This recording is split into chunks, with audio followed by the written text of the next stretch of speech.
ಕೊಡು ಅಮ್ಮ ಕೊಡು ಸ್ವಲ್ಪ.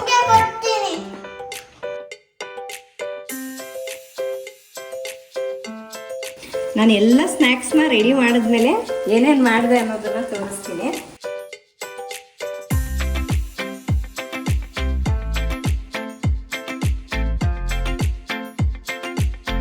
ಬರೀ ಚಾಕ್ಲೇಟ್ ಅಂದರೆ ತಿನ್ನಕ್ಕೆ ಚೆನ್ನಾಗಿರಲ್ಲ ಅಂತ ಹೇಳ್ತಾ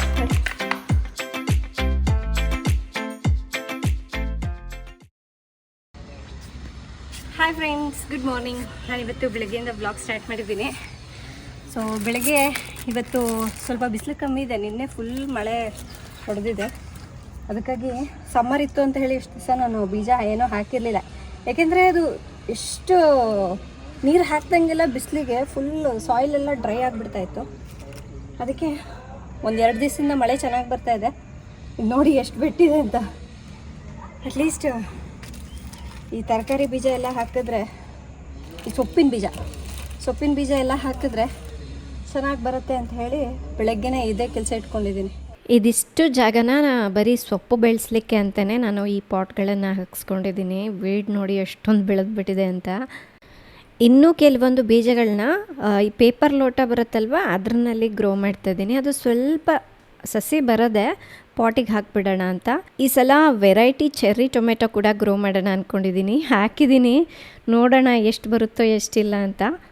ಅದರಲ್ಲಿ ಒಂದು 4 ವೆರೈಟಿ ಚೆರ್ರಿ ಟೊಮೆಟೊ ಸಿಕ್ಕಿದೆ ನನಗೆ. ನಾನು ಎಲ್ಲಿಂದ ತರಿಸ್ಕೊಂಡೆ ಗೊತ್ತಾ? ಮನೆಗೆ ತರಕಾರಿ ಎಲ್ಲ ಆನ್ಲೈನಿಂದ ಆರ್ಡ್ರ್ ಮಾಡ್ಕೊಳ್ತೀನಲ್ವ, ಅದರಲ್ಲಿತ್ತು. ಅದರಲ್ಲಿ 1-2 ಟೊಮೆಟೊನ ತೆಗೆದುಬಿಟ್ಟು ಒಣಗಿಸ್ಬಿಟ್ಟು ಆನಂತರ ಲೋಟಕ್ಕೆ ಹಾಕಿಟ್ಟಿದ್ದೀನಿ.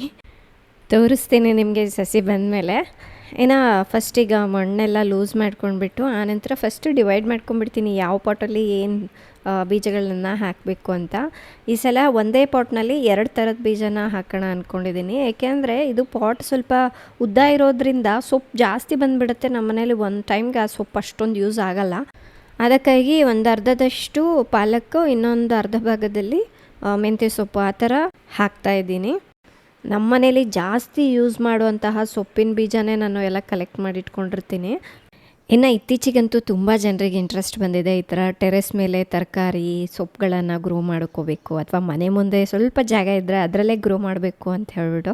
ಕೆಲವೊಬ್ರಂತೂ ನನಗೆ ಫೋಟೋಸ್ ಕೂಡ ಶೇರ್ ಮಾಡ್ತಾರೆ, ನಿಮ್ಮ ಟೆರೆಸ್ ಗಾರ್ಡನ್ ನೋಡಿಬಿಟ್ಟು ನಾವು ಕೂಡ ಸೊಪ್ಪು ತರಕಾರಿ ಗ್ರೋ ಮಾಡಿದ್ದೀವಿ ನೋಡಿ ಅಂತ. ಖುಷಿ ಆಗುತ್ತೆ ನನಗೆ ಅವ್ರು ಆ ಥರ ಶೇರ್ ಮಾಡಿದಾಗ.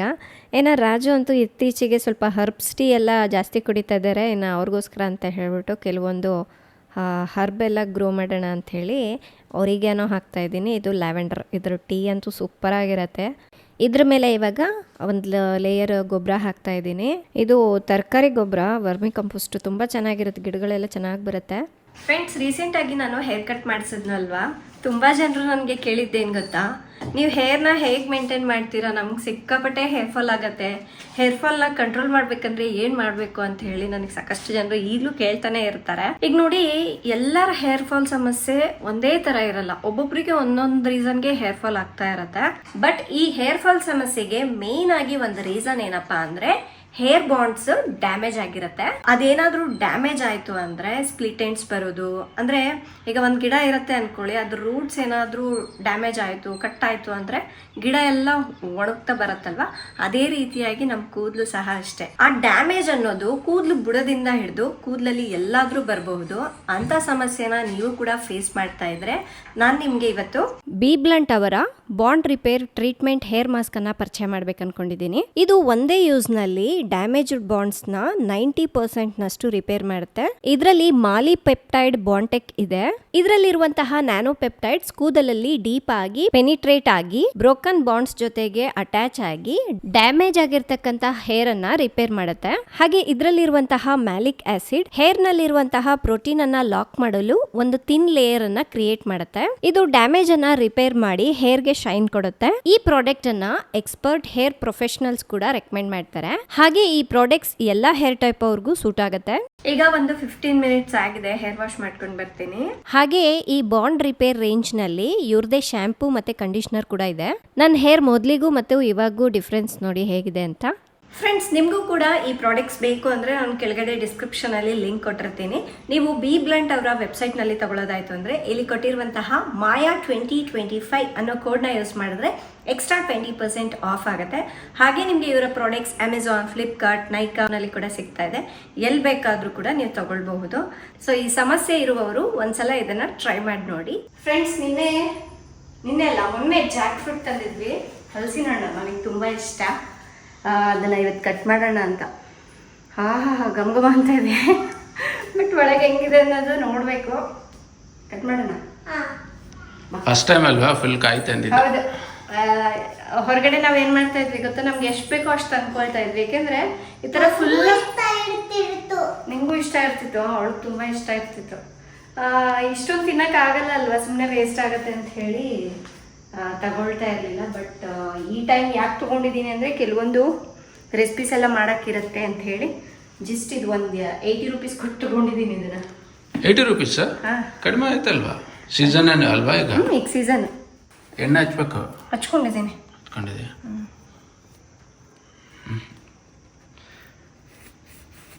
ನಾವು ಚಿಕ್ಕ ಹುಡುಗರು ಇರುವಾಗ ಆದ್ರೆ ನಮ್ಮದು ಅಂಗಡಿ ಇತ್ತಲ್ಲವ, ಅಂಗಡಿಯಲ್ಲಿ ಇದನ್ನ ಕಟ್ ಮಾಡಿ ಮಾರ್ತಾ ಇದ್ವಿ ಎಲ್ಲ. ಹೌದಾ? ನಮ್ಮ ಅಣ್ಣ ಕಟ್ ಮಾಡ್ತಾ ಇದ್ದ. ನನಗೆ ಕಟ್ ಮಾಡಕ್ ಬರಲ್ಲ, ಫಸ್ಟ್ ಟೈಮ್ ಟ್ರೈ ಮಾಡ್ತಾ ಇದ್ದೀನಿ ನಾನು. ಎಲ್ಲ ಸೆಂಟ್ರಲ್ ಕಟ್ ಮಾಡಿಬಿಡೋದು. ಹಣ್ಣಾದ್ರೆ ಸೆಂಟರ್, ಇಲ್ಲ ಅಂದ್ರೆ ಪೀಸ್ ಪೀಸ್.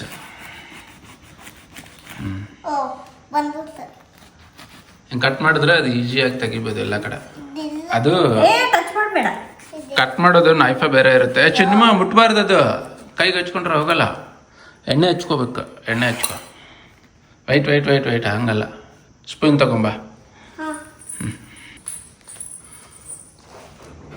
ಇಲ್ಲಿ ಕೊಡು, ನಾ ಕಟ್ ಮಾಡಿ. ಬರ್ತಾ ಇಲ್ಲ ನನಗೆ ಇದು. ಹಂಗೆ ಅದು ಸ್ಟೆಮ್ ಇರುತ್ತೆ, ಸುತ್ತ ಎಲ್ಲ ಫುಲ್ಲು ಸ್ಟೆಮ್ ಇರುತ್ತೆ. ಸ್ಟೆಮ್ ಕಟ್ ಮಾಡ್ಬೇಕು. ಬಾ ಬೈಲ್ ಬಾ, ಕುತ್ಕೋ ಬಾ. ಇಲ್ಲ ನೋಡು, ಮುಖ ಬೇರೆ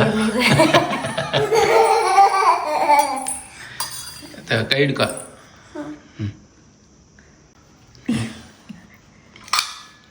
ಹಚ್ಕೋ, ಎಲ್ಲ ಎಣ್ಣೆ ಹಚ್ಕೋ.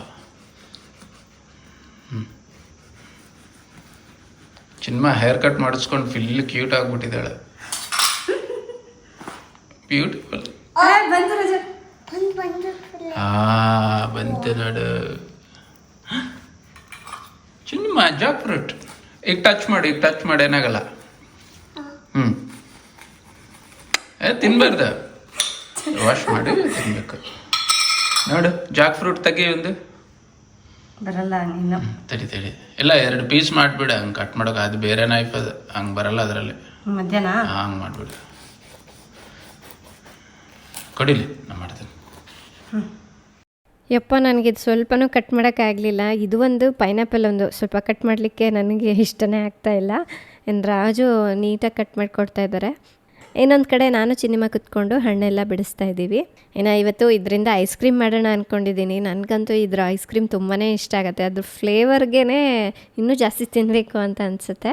ಸೊ ಅದಕ್ಕಾಗಿ ಇದು ಎಲ್ಲ ತೆಗೆದ್ಮೇಲೆ ಸ್ವಲ್ಪ ತಕ್ಷಣಕ್ಕೆ ಮಾಡಿಬಿಡ್ತೀನಿ. ಈಗ ಇದರಲ್ಲೇ ಇನ್ನೂ ಸ್ವಲ್ಪ ರೆಡ್ ಹಲ್ಸ್ ಬರುತ್ತಲ್ವ, ಅದನ್ನು ಒಂದು ಸಲ ಟ್ರೈ ಮಾಡ್ಬೇಕು ಅಂದ್ಕೊಂಡಿದ್ದೀನಿ. ಬಟ್ ನಮಗಿಲ್ಲಿ ಲೋಕಲಲ್ಲಿ ಎಲ್ಲೂ ಸಿಗ್ತಾಯಿಲ್ಲ ಮೈಸೂರಲ್ಲಿ.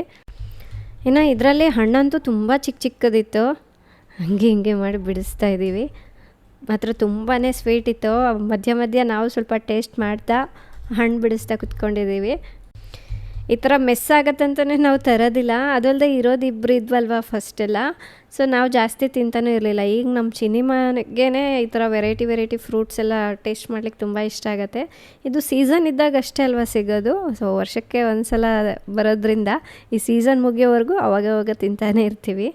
ಇನ್ನು ನಾವು ಚಿಕ್ಕವರಿರಬೇಕಾದ್ರೆ ಹಣ್ಣೆಲ್ಲ ತಿಂದಾದ್ಮೇಲೆ ಅದ್ರ ಬೀಜ ಇರುತ್ತಲ್ಲ, ಹಿತ್ತಲಲ್ಲಿ ಒಲೆ ಇರ್ತಾಯಿತ್ತು, ಅದರಲ್ಲಿ ಹಾಕಿಬಿಡ್ತಾ ಇದ್ವಿ. ಅದು ಸುಟ್ಕೊಂಡು ತಿಂತಾಯಿದ್ರೆ ಎಷ್ಟು ಚೆನ್ನಾಗಿರೋದು ಟೇಸ್ಟ್. ಒಂದು 3/4 ಹಣ್ಣು ಬಿಡಿಸಿದ್ದೀವಿ, ಇನ್ನೂ ಒಂದು 1/4 ಭಾಗ ಇದೆ, ಅದನ್ನು ಕೂಡ ಬಿಡಿಸ್ಬಿಡ್ಬೇಕೀಗ. ಇನ್ನು ನಮ್ಮ ಮನೆಗೆ ಆಫೀಸ್ಗೆ ಸ್ವಲ್ಪ ಕೊರಿಯರ್ಗಳೆಲ್ಲ ಬರ್ತಾ ಇರುತ್ತೆ. ಅದೆಲ್ಲ ಬಂದಮೇಲೆ ಈ ಕಡೆ ಹಿಂಗೆ ಹಾಕೋಗ್ಬಿಡ್ತಾರೆ. ಅದೇನಾಗುತ್ತೆ ಗೊತ್ತಾ, ಅದ್ರ ಮೇಲೆ ಅದ್ರ ಒಳಗಡೆ ಎಲ್ಲ ಸೊಳ್ಳೆಗಳು ಸೇರ್ಕೊಂಡ್ಬಿಡತ್ತೆ. ರಾತ್ರಿ ಆಗದೆ ಇನ್ನು ಒಳಗಡೆ ಬರ್ಲಿಕ್ಕೆ ಸ್ಟಾರ್ಟ್ ಆಗುತ್ತೆ. ಅದಕ್ಕೆ ರಾಜು ಈ ಜಾಗದಲ್ಲಿ ಒಂದು ಚಿಕ್ಕದು ಬಾಕ್ಸ್ ಮಾಡಿಬಿಡೋಣ, ಕೊರಿಯರ್ ಆಗಿರ್ಬೋದು. ಮತ್ತು ನಮ್ಮ ಸಾಫ್ಟ್ನರ್ಗೆ ಸಾಲ್ಟ್ ಎಲ್ಲ ತರಿಸ್ಕೊಂಡು ಸ್ಟಾಕ್ ಇಟ್ಕೊಳ್ತೀವಿ, ಅದೆಲ್ಲ ಹೊರಗಡೆನೇ ಇಟ್ಟಿರ್ತಾರೆ. ನೀರೆಲ್ಲ ಬಿತ್ತು ಅಂದರೆ ಅದೆಲ್ಲ ಫುಲ್ ಕರ್ಗೋಗ್ಬಿಡುತ್ತೆ. ಹಾಗಾಗಿ ಈ ಬಾಕ್ಸ್ಗಳೆಲ್ಲ ಇಟ್ಕೊಂಡ್ಬಿಡ್ಬೋದಲ್ಲ ಅನ್ನೋದಕ್ಕೋಸ್ಕರ ಒಂದು ಚಿಕ್ಕ ಬಾಕ್ಸ್ ಮಾಡಿಸಿದ್ದೀವಿ. ಇದ್ರ ಒಳಗಡೆ ಏನೆಲ್ಲ ಐಟಮ್ಸ್ ಹೊರಗಡೆ ಇದೆ ನೋಡಿ, ಸಾಲ್ಟ್ ಮತ್ತು ಬಾಕ್ಸ್ಗಳು ಕೊರಿಯರ್ದು ಅದೆಲ್ಲ ಇದ್ರೊಳಗಡೆ ಹೋಗುತ್ತೆ. ಇದು ವಾಟರ್ ಪ್ರೂಫ್ ಏನಾಗಲ್ಲ. ಆ್ಯಂಡ್ ಬೇಕು ಅಂದರೆ ಮೇಲ್ಗಡೆ ಕುತ್ಕೊಳ್ಬಹುದು, ಅಂದರೆ ನಾವು ಶೂ ಏನಾದರೂ ಹಾಕ್ಕೋಬೇಕು ಅಂದರೆ ಅಲ್ಲಿ ಕುತ್ಕೊಂಡು ಹಾಕ್ಕೋಬೋದು. ಹೇಗಿದ್ರು ಕಾರ್ಪೆಂಟ್ರ್ ಬಂದಿದ್ರಲ್ವ, ಸೊ ನಮ್ಮನೆಗೆ ಕೆಲವೊಂದು ಫ್ರೇಮ್ಸ್ನ ತಗೊಂಡು ಇಟ್ಕೊಂಡಿದ್ವಿ. ಬಟ್ ಯಾರಾದರೂ ಬಂದಾಗ ಮೊಳೆ ಹೊಡೆಸ್ಬಿಟ್ಟು ಹಾಕ್ಸೋಣ ಅಂದ್ಕೊಂಡ್ವಿ. ಅವ್ರ ಕೈಯಲ್ಲೇ ಇದನ್ನು ಹಾಕಿಸ್ತಾ ಇದ್ದೀವಿ. ನನಗೆ ಯಾಕೋ ಈ ವಾಲ್ಗೆ ಸ್ವಲ್ಪ ದೊಡ್ಡದಾಯಿತು ಅಂತ ಅನ್ನಿಸ್ತು, ಬಟ್ ನನಗೆ ಪರ್ಸ್ನಲಿ ಅದು ತುಂಬಾ ಇಷ್ಟ ಆಗಿತ್ತು. ಅದೇನೋ ಇಷ್ಟ ಆಯಿತು ಅಂದರೆ ತೊಗೊಂಡ್ಬಿಡ್ಬೇಕು. ಈ ಮನೆಗೆ ಚೆನ್ನಾಗಿ ಮ್ಯಾಚ್ ಆಗ್ತಾಯಿದೆ. ಬಟ್ ಏನಂದರೆ ವಾಲ್ ಚಿಕ್ಕದಾಯಿತು, ಫ್ರೇಮ್ಗಳು ಸ್ವಲ್ಪ ದೊಡ್ಡದಾಯ್ತಲ್ಲ, 3 ಫ್ರೇಮ್ ಕಂಪಲ್ಸರಿಯಾಗಿ ತೊಗೊಳ್ಳೇಬೇಕಾಗಿತ್ತು. ಹಾಗಾಗಿ ಒಂದು ಹಾಕಿ ಒಂದು ಹಾಕಿಲ್ಲ ಅಂದ್ರೂ ಚೆನ್ನಾಗಿ ಕಾಣಲ್ಲ. ತೊಗೊಂಡ್ಬಿಟ್ಟಿದ್ದೀವಿ, ಆಮೇಲೆ ಫೀಲ್ ಆಗೋಕ್ಕೆ ಹೋಗ್ಬಾರ್ದು. ಹಾಗಾಗಿ ಅದು ಹೇಗಾದರೂ ಕಾಣಿಸ್ಲಿ ಅಂಥೇಳಿ ಹಾಕಿಸ್ತಾ ಇದ್ದೀವಿ. ಆವಾಗವಾಗ ಬೇಕು ಅಂದರೆ ಬೆಡ್ರೂಮ್ಗೆ ಮತ್ತು ಕೆಳಗಡೆ ಹಾಲ್ಗೆ ಶಿಫ್ಟ್ ಮಾಡ್ತಾ ಇರ್ತೀನಿ, ಚೇಂಜ್ ಇರುತ್ತೆ ಸ್ವಲ್ಪ. ಫ್ರೆಂಡ್ಸ್, ಇವಂತೂ ನೋಡ್ಲಿಕ್ಕೆ ತುಂಬಾ ಚೆನ್ನಾಗಿದೆ. ನಿಮಗೆ ವಿಡಿಯೋಲಿ ನೋಡೋದಕ್ಕೆ ಡೈರೆಕ್ಟಾಗಿ ನೋಡಬೇಕು, ಅದೆಷ್ಟು ಚೆನ್ನಾಗಿದೆ ಗೊತ್ತಾ. ಟಚ್ ಮಾಡಿ ಫೀಲ್ ಮಾಡಿದ್ರೆ ತುಂಬಾ ಸಖತ್ತಾಗಿದೆ. ಆ್ಯಂಡ್ ಕಲರ್ ಕಾಂಬಿನೇಷನ್ ನನಗೆ ತುಂಬಾ ಇಷ್ಟ ಆಗಿತ್ತು. ಹಾಗಾಗಿ ಇದನ್ನು ಲಾಸ್ಟ್ ಟೈಮ್ ನಾವು ರಾಯಲ್ ಓಕಿಗೆ ಹೋಗಿದ್ವಲ್ವ, ಅಲ್ಲಿ ತೊಗೊಂಡಿದ್ದು. ಫಸ್ಟು ನೋಡ್ತಾ ಇದ್ದೀವಿ ಹೇಗೆ ಹಾಕಿದ್ರೆ ಚೆನ್ನಾಗಿರುತ್ತೆ ಫ್ರೇಮ್ ಅಂತ. ಸೊ ಈ ಥರನೇ ಒಂದ್ರ ಪಕ್ಕ ಒಂದು ಹಾಕಿದ್ರೇ ಚೆನ್ನಾಗಿ ಕಾಣಿಸ್ತಾ ಇದೆ. ಇನ್ನು ಮೇಲ್ಗಡೆ ನಮ್ಮ ಜಿಮ್ ರೂಮ್ನಲ್ಲಿ ಸ್ಟೋರೇಜ್ ಸ್ಪೇಸ್ ಏನೂ ಇರಲಿಲ್ಲ, ಅಲ್ಲಿಗೂ ಕೂಡ ಬಾಕ್ಸ್ ಮಾಡಿಸಿದ್ದೀವಿ. ಅಂದರೆ ಮೇಲ್ಗಡೆ ನಮ್ಮ ಆಫೀಸ್ಗೆ ಮತ್ತು ನಮ್ಮ ಬೆಡ್ರೂಮ್ಗೆ ವುಡನ್ ಫ್ಲೋರ್ ಮಾಡಿಸಿದ್ದೀವಲ್ವ, ಅದು ಕೆಲವು ಎಕ್ಸ್ಟ್ರಾ ಪೀಸ್ಗಳು ಹಾಗೆ ತೆಗೆದಿಟ್ಟಿದ್ದೀವಿ. ಇನ್ ಕೇಸ್ ಏನಾದರೂ ಮನೆಯದು ಇರೋದು ಡ್ಯಾಮೇಜ್ ಆಯಿತು ಅಂದರೆ ಆ ಪೀಸ್ ಅಲ್ಲಿ ಹಾಕಬೇಕು ಅಂತ. ನಮ್ಗೆ ಇನ್ ಕೇಸ್ ಇಲ್ಲ ಅಂದರೆ ಸೇಮ್ ಅದೇ ಥರದ ಪೀಸೇ ಸಿಗಲ್ವಂತೆ ಕೆಲವೊಂದು, ಹಾಗಾಗಿ ತೆಗೆದಿಟ್ಕೊಂಡಿದ್ದೀವಿ. ಇನ್ನು ಜಿಮ್ ರೂಮ್ ಯಾಕೆ ತೋರಿಸ್ತಾ ಇಲ್ಲ ಅಂಥೇಳಿ ಕೆಲವರು ಕೇಳ್ತಾಯಿದ್ರು. ಈಗ ನೋಡಿ, ಈ ಥರ ಸಣ್ಣ ಪುಟ್ಟ ಕೆಲಸ ಕೆಲವೊಂದಿದೆ, ಹಾಗಾಗಿ ನಾನು ಅಲ್ಲಿಂದ ಏನು ವಿಡಿಯೋ ಮಾಡೋಕ್ಕಾಗಲಿಲ್ಲ. ಈ ವಾರದಲ್ಲಿ ಒಂದ್ಸಲ ಎಲ್ಲದೂ ಕ್ಲೀನ್ ಮಾಡಿಸ್ಬಿಟ್ಟು ಎಲ್ಲದೂ ಜೋಡಿಸ್ಕೊಂಡು ಆನಂತರ ನಾನು ಅದ್ರ ವಿಡಿಯೋ ಮಾಡ್ತೀನಿ. ಇನ್ನೇನು ಮಳೆ ಬೇರೆ ಶುರು ಆಗ್ತಾ ಇದೆ. ನಾವು ಫಸ್ಟು ರೆಡಿಮೇಡೇ ತರಿಸ್ಬಿಡೋಣ ಈ ಥರ ಬಾಕ್ಸ್ಗಳು ಅಂದ್ಕೊಂಡ್ವಿ, ಬಟ್ ನಮ್ಮನೆ ಅಳತೆಗೆ ಅದು ಸರಿ ಆಗ್ತಿರ್ಲಿಲ್ಲ. ಹಾಗಾಗಿ ಕಾರ್ಪೆಂಟ್ರನ್ನ ಕರೆಸ್ಬಿಟ್ಟು ಫಸ್ಟು ಎಲ್ಲ ಅಳತೆ ತೊಗೊಂಡೋದ್ರು, ಆಮೇಲೆ ಬಾಕ್ಸ್ ಮಾಡ್ಕೊಂಡು ಬಂದಿದ್ದಾರೆ. ವರ್ಕೌಟ್ಸ್ ಎಲ್ಲ ಆದಮೇಲೆ ನಾವು ಸ್ವಲ್ಪ ಹೊತ್ತು ಕುತ್ಕೊಂಡು ರಿಲ್ಯಾಕ್ಸ್ ಆಗಲಿಕ್ಕೂ ಕೂಡ ಒಂದು ಜಾಗ ಅನ್ನೋದಿದ್ದರೆ ಚೆನ್ನಾಗಿರುತ್ತಲ್ವ, ಹಾಗಾಗಿ ಅದನ್ನು ಮಾಡಿಸ್ಕೊಂಡ್ವಿ. ನನಗೆ ಗೊತ್ತಿರೋ ಹಾಗೆ ಇನ್ನು ಆಲ್ಮೋಸ್ಟ್ ಎಲ್ಲ ಕೆಲಸಗಳು ಮುಗ್ದೇ ಹೋಯಿತು ಈ ಮನೆಯದು. ಇನ್ನು ಫ್ರೇಮ್ ಈಗ ಹಾಕ್ತಾ ಇದ್ದಾರೆ ನೋಡಿ ಹೇಗೆ ಕಾಣಿಸ್ತಾ ಇದೆ. ಅದರಲ್ಲಿ ಒಂದು ಫ್ರೇಮ್ ಮಾತ್ರ ಸ್ವಲ್ಪ ದೊಡ್ಡದು ಬಂದುಬಿಟ್ಟಿದೆ ನೋಡಿ, ಅಲ್ಲಿ ಗೋಲ್ಡ್ ಬಾರ್ಡರ್ ಇದೆ ಅಲ್ವಾ, ಅಲ್ಲಿ ಕಾಣಿಸುತ್ತೆ. ಸ್ವಲ್ಪ ಒಂದು 1/4 ಇಂಚಷ್ಟು ದೊಡ್ಡದು ಬಂದುಬಿಟ್ಟಿದೆ, ಹಾಗಾಗಿ ಅದನ್ನು ಸ್ವಲ್ಪ ಅಡ್ಜಸ್ಟ್ ಮಾಡಿ ಹಾಕಿದ್ರು ಚೆನ್ನಾಗಿದೆ. ಫ್ರೆಂಡ್ಸ್, ಇನ್ನು ಅಡುಗೆ ಮಾಡ್ಕೊಳ್ತಾ ಇದ್ದೀನಿ. ಅದ್ರ ಜೊತೆಗೆ ಸ್ವಲ್ಪ ಸ್ನ್ಯಾಕ್ಸ್ ಎಲ್ಲ ಖಾಲಿಯಾಗಿತ್ತು. ಚಿನ್ನಿಮ್ಮ ಅದು ಇದು ಕೇಳ್ತಾನೆ ಇರ್ತಾಳೆ, ಹಾಗಾಗಿ ಸ್ವಲ್ಪ ಟೈಮ್ ಇದ್ದಾಗೆಲ್ಲ ನಾನು ಮಾಡಿಟ್ಬಿಡ್ತೀನಿ. ಕಂಪ್ಲೀಟಾಗಿ ಖಾಲಿ ಆಗೋಗ್ಬಿಟ್ಟಿದೆ ಸ್ನ್ಯಾಕ್ಸ್ ಎಲ್ಲ. ಅದಕ್ಕೆ ಇದು ಬಂದ್ಬಿಟ್ಟು ರಾಗಿ ಮಂಡಕ್ಕಿ. ಸೊ ಇದನ್ನು ನಾನು ಚಾಕ್ಲೇಟಿಗೆ ಹಾಕಿಬಿಟ್ಟು ಚಿಕ್ಕ ಚಿಕ್ಕ ಬಿಳ್ಳೆಗಳ ಥರ ಮಾಡಿಬಿಡ್ತೀನಿ. ಅದೇನೋ ಡಿಫ್ರೆಂಟಾಗಿರುತ್ತೆ, ಒಂಥರ ಅವಾಗವಾಗ ಸ್ವೀಟ್ ತಿನ್ನಬೇಕು ಅಂತ ಮಕ್ಳಿಗೆ ಕ್ರೇವಿಂಗ್ಸ್ ಇರುತ್ತಲ್ಲ, ಇದು ಕೊಟ್ಟರೆ ಆಯಿತು. ನೋಡಿ ಯಾವ ಥರ ಇದೆ ಅಂತ. ಇದ್ರ ಲಿಂಕ್ ಬೇಕಂದರೆ ಡಿಸ್ಕ್ರಿಪ್ಷನಲ್ಲಿ ಹಾಕಿರ್ತೀನಿ. ಚೆನ್ನಾಗಿರುತ್ತೆ, ಒಂಥರ ಏನು ಸ್ವೀಟ್ ಇರೋದಿಲ್ಲ, ಏನಿಲ್ಲ, ಸಪ್ಪೆ ಇರುತ್ತೆ. ಈ ಥರ ಚಾಕ್ಲೇಟಿಗೆ ಹಾಕಿಬಿಡ್ತೀನಿ.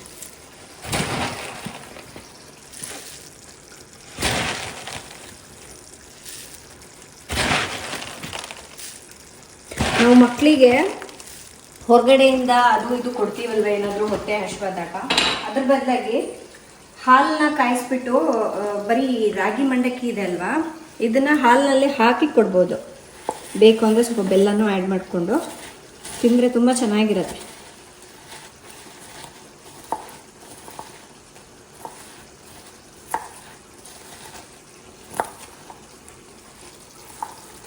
ಇನ್ನೊಂದು ಕಡೆ ಪಲ್ಯ ಮಾಡ್ತಾ ಇದ್ದೀನಿ.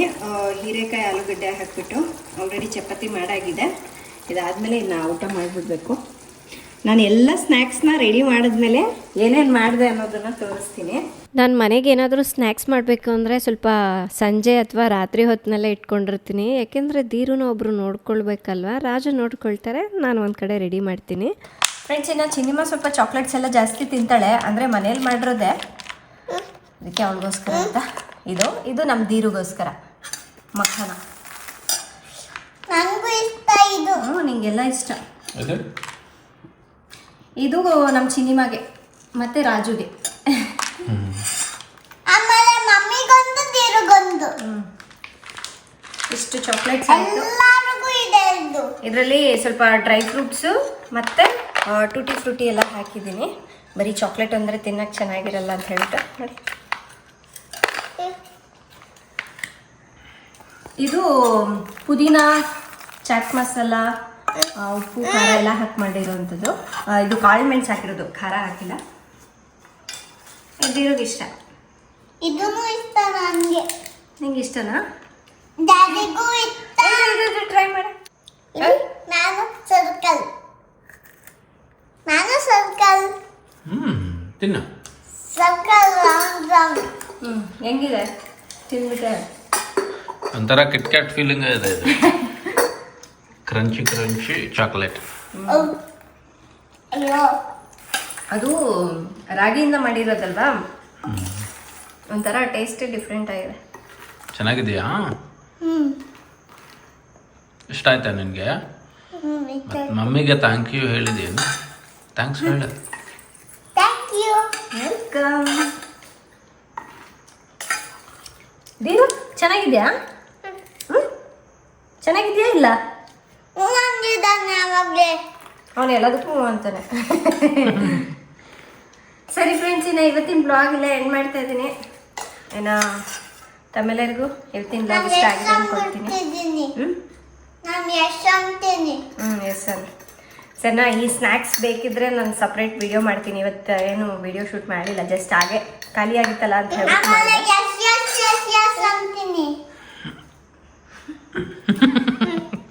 ಹಾಂ, ನನಗೆ ನಂಗಿಲ್ಲ ದೀರು. ಕೊಡು ಅಮ್ಮ ಸ್ವಲ್ಪ. ನಿಮಗೆ ಕೊಡ್ತೀನಿ ಇರು. ನಾನು ಕೊಡ್ತೀನಿ. ಎಲ್ಲ ತಿಂದ್ಬಿಟ್ಲ. ಬೇಡ ನಂಗೆ ಸಾಕು. ನೈಟ್ ಆಗಿದೆ ಸಾಕು, ಬೇಡ. ಎಲ್ಲ ಈಗ ನೀ ಅರ್ಧ ತಿಂದ್ರೆ ಈಗ ಅದು ಅರ್ಧ ತಿನ್ಬೇಕಂತ ಪ್ಲಾನ್. ಇಲ್ಲಿ ನೋಡಿ, ಇಲ್ಲಿ ಯಾಕೆ ತಗೋಬೇಕು? ಇದು ತೆಗೆದು ಇಷ್ಟೊತ್ತಿಗೆ ತಿನ್ಬಾರ್ದು, ಸಾಕು. ಬೆಳಗ್ಗೆ ತಿನ್ನ. ನೈಟ್ ತಿನ್ಬಾರ್ದು, ನೈಟ್ ತಿನ್ಬಾರ್ದು. ಇಲ್ಲ ಒಂದೇ. ಇಲ್ಲ ಸಾಕು, ಅವಾಗ್ಲೇ ಒಂದು ತಿಂದಿಯಲ್ಲ ಸಾಕು. ಸಾಕು, ಬೆಳಗ್ಗೆ ತಿನ್ನೋಣ. ಬೆಳಗ್ಗೆ ಇಲ್ಲ, ನಾನು ಒಂದೇ ತಿಂತೀನಿ.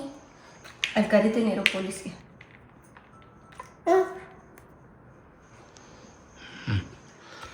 ಸರಿ ಫ್ರೆಂಡ್ಸ್, ಇನ್ನು ಈ ಬ್ಲಾಗ್ ಎಂಡ್ ಮಾಡ್ತಾ ಇದ್ದೀನಿ. ತಮ್ಮೆಲ್ಲರಿಗೂ ವಿಡಿಯೋ ಇಷ್ಟ ಆದರೆ ಲೈಕ್ ಮಾಡಿ, ಶೇರ್ ಮಾಡಿ. ನಾಳೆ ಇನ್ನೊಂದು ಹೊಸ ವಿಡಿಯೋದೊಂದಿಗೆ ಮತ್ತೆ ಸಿಗ್ತೀನಿ. ಅಲ್ಲಿವರೆಗೂ ಟೇಕ್ ಕೇರ್. ಬಾಯ್. ಬಾಯ್.